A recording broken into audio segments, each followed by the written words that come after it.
Revenu dans le salon, peu le désert, l'empereur a cependant pris la parole sur les nouvelles que nous avions apportées les gazettes, les conditions de la paix, les forteresses livrées aux étrangers, la fermentation des grandes villes. Il a traité ces sujets en maître, mais s'est retiré de bonne heure. L'instant qui avait précédé le dîner lui demeurait visiblement sur le cœur. Peu de temps après, il m'a fait demander où l'on continuait le papier. Comme je me mettais en devoir de lire, il se rappelait l'état de mes yeux et ne l'a plus voulu. J'insistais, disons que je parcourais vite, que ce ne serait pas long. Mais il les a éloignés lui-même, ajoutant la nature ne se commande pas. Je voulais défendre, je tendrai des mains. Il s'est mis à marcher et bientôt ce qu'il avait dans le cœur en est sorti, qui me semblait amable dans ses reproches et ses plaintes, qu'il était homme et bon, car ce qu'il disait était juste et vrai, mais c'était un de ces moments précieux où la nature prise sur la fait montre à nous les francs du cœur et du caractère. Et je me disais en les quittant, ce que j'ai d'ailleurs si souvent l'occasion de me dire, bon Dieu, que l'empereur a été mal connu dans le monde.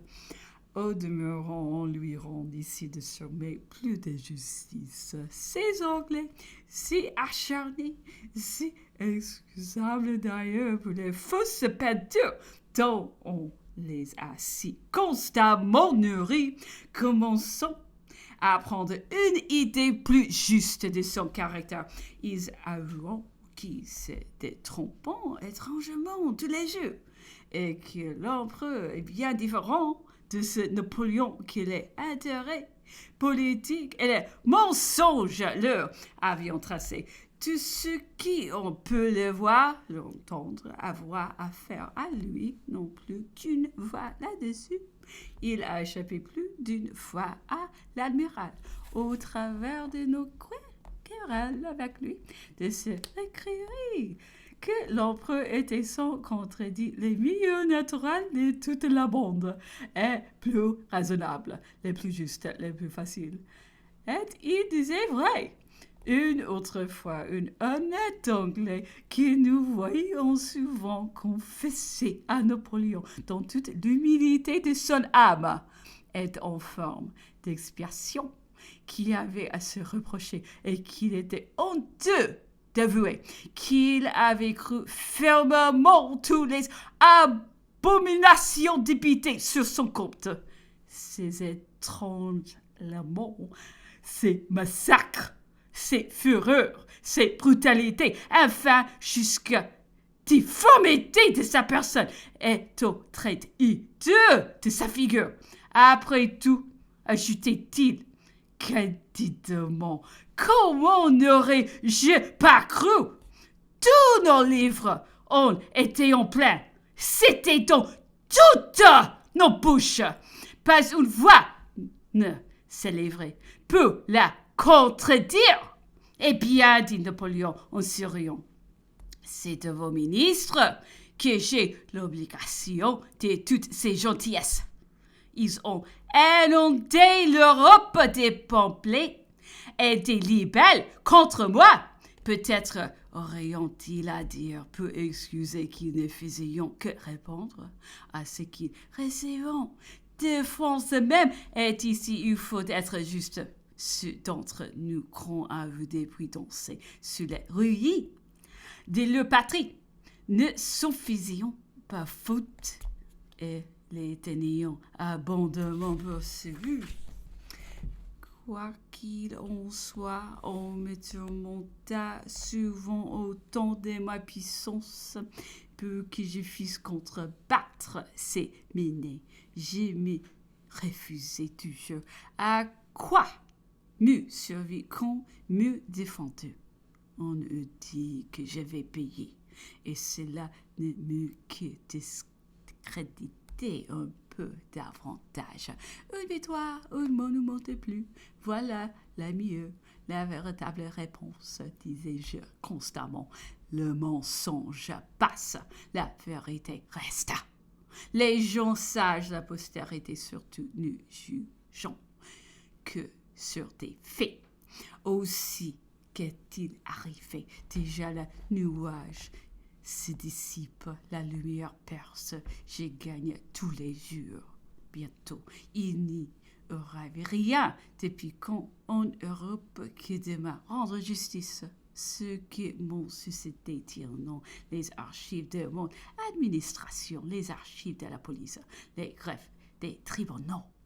Ils ont à leur disposition, à leur solde, ceux qui ont été les exécuteurs, les complices de mes atrocités et de mes crimes. Eh bien, qu'ont-ils publié? Qu'ont-ils fait connaître? Aussi la première fureur passer les gens d'esprit et du jugement, mais reviendront. Je ne concevrai peu ennemis que des sots ou des méchants. Je puis demeurer tranquille, je n'ai qu'à laisser faire, et la suite des événements, les débats des partis opposés, leur production averse feront lieu. Chaque jour, les matériaux les plus sûrs, les plus glorieux de mon histoire, et de quoi on a buté après tous les immenses sommes dépensées en libelle contre moi. Bientôt, il n'y aura plus de traces, tandis que mes monuments et mes institutions me recommanderont à la postérité la plus reculée. Aujourd'hui, du reste, on ne saurait plus recommencer. C'est envers moi la calomnie a épuisé tous ses venins sur ma personne. Elle ne saurait plus me heurter. Elle n'est plus pour moi que les poissons des Mithridates. L'empereur m'avait fait appeler à 8 heures pendant qu'il faisait sa toilette. Je lui ai achevé le papier, commencé à le lire. Une fois habillé, il est sorti à promener les écuries, à demander son cheval et parti seul avec moi, tandis qu'on préparait encore ceux de la suite. Nous avons promené à l'aventure. Arrivé dans un champ qu'on labourait, il est descendu de cheval, a saisi la charrue, au grand étonnement de celui qui la conduisait. Il a tracé lui-même un sillon du long étendu. Remonté de nouveau, il a marché sans intention dans le voisinage. Le Gérard Coco et les piqueurs l'ont rejoint successivement retour. L'empereur voulu déjeuner sous un arbre dans le jardin et nous a retenus. Il nous avait dit de cheveux qui venait de nous faire un petit cadeau bien léger. À la vérité, observait-il, mais toutes ces mesures aux circonstances et dans celle-ci, c'était pour lui, disait-il.